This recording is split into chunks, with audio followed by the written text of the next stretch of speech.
வணக்கம் அருளினியன். வணக்கம் அண்ணா. இலக்கிய கதாபாத்திரங்கள் சுற்றுல என்ன தலைப்பு? கணிகண்ணன்.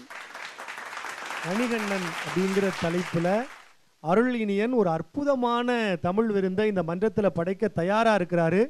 உற்சாகமான வாழ்த்துக்கள், பாராட்டுகள். சிறப்பா பேசுங்க. நன்றி அண்ணா. ஆரே அறிவார் அனைத்துலகும் உண்டு உமிழ்ந்த பேராளியான் தன் பெருமையை கார் செறிந்த கண்டத்தான் என் கண்ணான் காணான் அவன் வைத்த பண்டை தானத்தின் பதி என்ற திருமலிசை ஆழ்வாரின் வைரவரிகளோடு மாதவனை வணங்கும் மார்கழியை தொடர்ந்து ஆதவனை வணங்கும் தைத்திங்களில் அவையோர் அனைவருக்கும் அருளினியனின் அன்பு வணக்கம். நான்காம் ஆழ்வாராய் நானிலம் போற்றும் திருமலிசை ஆழ்வாரின் சீர்மிகு சீரனான கணிகண்ணனை பற்றி உங்கள் முன் நாவாட விளைகிறேன். ஏழை குடும்பத்தில் பிறந்து பல்வேறு கலைகளும் ஞானமும் பெற்று நாளொரு மேனியும் பொழுதொரு வண்ணமுமாய் வளர்ந்து வந்த கணிகண்ணன் காஞ்சி பல்லவ நாட்டு மன்னனின் அரசவையில் ஒரு புலவராக பணியாற்றி வந்த வேளையில் காஞ்சிக்கு வருகிறார் திருமலிசை ஆழ்வார். மன்னர் கணிகண்ணனை அழைத்து, உன்னோட குருநாதர் வயசானவங்கள கூட இளையவரா மாற்றிடுவாராமே, அவர் அந்த அரசவை கலைத்து என்னை பற்றி புகழ்ந்து பாட சொல் என கேட்கிறார். அதற்கு சிரித்துக்கொண்டே பதிலளித்தார் கணிகண்ணன், என்னுடைய குருநாதர் உங்களை தேடி வரமாட்டார், அவரை தேடி நீங்கள் தான் செல்ல வேண்டும். என்னுடைய குருநாதர் இறைவனை மட்டும்தான் புகழ்ந்து பாடுவார். உங்களை போன்ற மனிதர்களை புகழ்ந்து பாட ஒருபோதும் ஒப்பமாட்டார் என்று பதிலளித்தார் கணிகண்ணன்.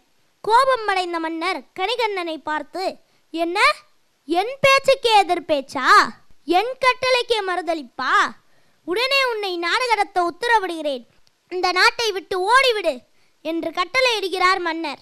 இச்செய்தியை அறிந்த திருமலிசை ஆழ்வார் காஞ்சிபுரத்தில் உள்ள திருவெக்கா எனும் திருத்தலத்தில் இருந்த பெருமாள் கோயிலுக்கு சென்று பெருமாளை பார்த்து, கணிகண்ணன் போகின்றான் காமரும் பூங்காஞ்சி மணிவண்ணா, நீ கிடக்க வேண்டாம், துணி உடைய சென்னா புலவன் யான் சொல்கின்றேன், நீயும் உன்றன் பைனாக பாயை சுருட்டிக்கொள், கணிகண்ணன் போகின்றான், அவனோடு நானும் போகின்றேன், நீ மட்டுமே இருக்கிறாய், எங்களோடு வா.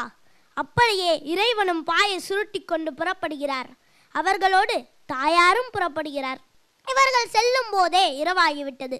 அதனால் அருகில் உள்ள கிராமத்தில் தங்கியிருந்தனர். ஒரு நாள் இரவு இறைவன், இறைவி, திருமலிசை ஆழ்வார், கணிகண்ணன் ஆகியோர் தங்கியிருந்ததால் அந்த கிராமத்திற்கு ஓரிரவு இருக்கை என பெயர் வந்ததாம். அது பிற்காலத்தில் ஓரிக்கை என மாறிவிட்டது. மறுநாள் காலை இச்செய்தி மன்னனுக்கு தெரிவிக்கப்படுகிறது. உடனே தன் மனைவி மற்றும் மந்திரிகளோடு ஓடோடி வந்த மன்னர் பெருமாளை வேண்டுகிறார்.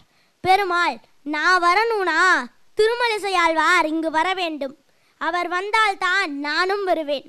அதற்கு மன்னர் திருமலிசை ஆழ்வாரின் பாதம் பணிந்து வணங்கி, என்னை மன்னிச்சிருங்க, அறியாது செய்த பிழை பொறுத்தருள்க என்று வணங்கி வேண்டுகிறார். அதற்கு திருமலிசை ஆழ்வார், என்னுடைய சீடனான கணிகண்ணனிடம் மன்னிப்பு கேள் என்கிறார். அவ்வாறே மன்னரும் மன்னிப்பு கேட்கிறார். திருமலிசை ஆழ்வார் உடனே, கணிகண்ணன் போக்கொழிந்தான் காமரும் பூங்காஞ்சி மணிவண்ணா, நீ கிடக்க வேண்டாம், துணி உடைய சென்னா புலவன் போக்கொழிந்தேன், நீயும் உன்றன் பைனாக பாயை எடுத்துக்கொள். தவறை உணர்ந்து மன்னிப்பு கூறிய மன்னனின் செயலை ஏற்று காஞ்சிபுரத்திற்கே திரும்ப சொல்வோம் என கூட்டி வருகிறார்.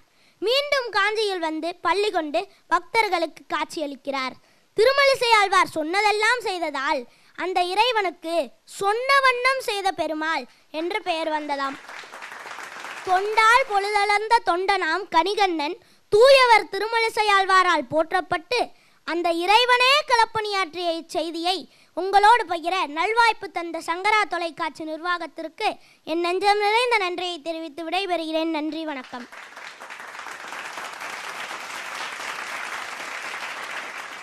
ஒரு அழகான உரையை தம்பி அருளினியன் இந்த மன்றத்தில் வழங்கி இருக்கிறார். ஒரு உற்சாகமான கைத்தட்டல்கள் அருளினியனுக்கு. அருளினியனுடைய இந்த உரை எப்படி இருந்தது அப்படின்னு நடுவர்கள் வசம் கேட்கலாம். முதல்ல எங்கள் அன்பிற்கினிய அண்ணன் மணிகண்டன் அவர்கள். கன்னித்தமிழில் கணிகண்ணனை பற்றி பேசிய மணிவண்ணான்னு உன்னைய சொல்ல தோணுது. நன்றி ஐயா. மகிழ்ச்சி. என்னையை பொறுத்த வரைக்கும் காஞ்சியில் இருக்க வரதராஜ பெருமானும் கணிகண்ணனும் ஒன்றுதான்னு நான் நினைக்கக்கூடியவன். அந்த கணிகண்ணனை கண்முன்னே நிறுத்திய வண்ணா உனக்கு 1000 தமிழ் மாலைகளால் கைத்தட்டு. நன்றி ஐயா. அண்ணனுக்கு நன்றி. தொடர்ந்து எங்கள் கவிஞர் நிரஞ்சன் பாரதி அவர்கள். அருளினியன், முதல்ல உனக்கு தனிப்பட்ட முறையில் என்னுடைய மனமார்ந்த பாராட்டுக்கள். ஏன்னா கனிகண்ணன் என்கின்ற ஒரு அரிய கதாபாத்திரத்தை நீ ஊர் அறிய தந்திருக்கிறாய். அதுவே மிகச் சிறப்பான ஒன்று. இவரை பற்றி எல்லோருக்கும் தெரியாது. திருமழிசை ஆழ்வாருடைய ஒரு முக்கியமான ஒரு சீடர். அற்புதமான அந்த 2 வெண்பா பாடல்கள். ஏன் அந்த பெருமாளுக்கு சொன்ன வண்ணம் செய்த பெருமாள் என்று பெயர் வந்ததற்கு பின்னால ஒரு தூதுவன் போல செயல்பட்ட பெருமை கனிகண்ணனுக்கு உண்டு. அந்த சின்ன வரலாற்றையும் அந்த அழகான 2 பாடல்களையும் நீ சொன்ன விதம் ரொம்ப அருமை. என்ன இதன் மூலமாக நாம் தெரிஞ்சுக்கிறோம் அப்படின்னா, தமிழுக்கு இருக்கக்கூடிய ஆற்றல். திருமழிசை ஆழ்வார் ஒரு 3.25 அடியில் பாயை சுருட்டிட்டு கிளம்பு என்று பாடிய உடனே பெருமாள் எழுந்து விட்டார். நானும் கிளம்புறேன், நீயும் பாயை எடுத்துட்டு வா என்று சொன்ன பிறகு பெருமாள் எழுந்து விட்டார். அதற்கு காரணம் திருமழிசை ஆழ்வார் தமிழில் அதை எழுதியது. இது இதன் மூலமாக நாம் தெரிந்து கொள்ள வேண்டிய ஒரு முக்கியமான விஷயம். நேயர்களுக்கு நான் உன் மூலமாக பதிவு பண்ணிக்கிறேன். என்னுடைய கருத்து, அழகாக பேசின, எந்த ஒரு குறையும் எனக்கு தெரியல. கொஞ்சம் இந்த கதை அம்சம், அதாவது அந்த உரையாடல் போல நீ பேசுவது என்ன ஆகிடும்னா, நல்லா இருந்தது, ஆனால் அது கொஞ்சம் நேரத்தை தின்றுவிடும். அதில் நீ கவனமாக இருக்கணும். கனிகண்ணன் பற்றி இன்னும் சில அரிய தகவல்களையும் கொடுத்திருக்கலாம். அவர் திருமழிசை ஆழ்வாருடைய சீடன் என்பதை தாண்டி, இந்த சம்பவத்தை தாண்டி பல பேருக்கு ரொம்ப தெரியாது. அதை நீ கொஞ்சம் தொட்டு காட்டியிருந்தால் இன்னும் சிறப்பாக இருந்திருக்கும். இதுவே நன்றாகத்தான் இருந்தது.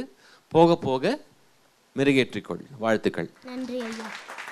நடுவர்களுக்கு அன்பார்ந்த வாழ்த்துக்கள். அற்புதமான செய்திகளை இந்த மன்றத்தில் பேசுகிற செந்தமிழ் செல்லங்களுக்கும் ஒரு உற்சாகமான கைத்தட்டல்களால் எங்கள் வாழ்த்துக்களையும் நன்றிகளையும் பரிசாக்குகிறோம். அருள் இனியனுக்கு ஒரு உற்சாகமான வாழ்த்துக்கள், பாராட்டுக்கள்.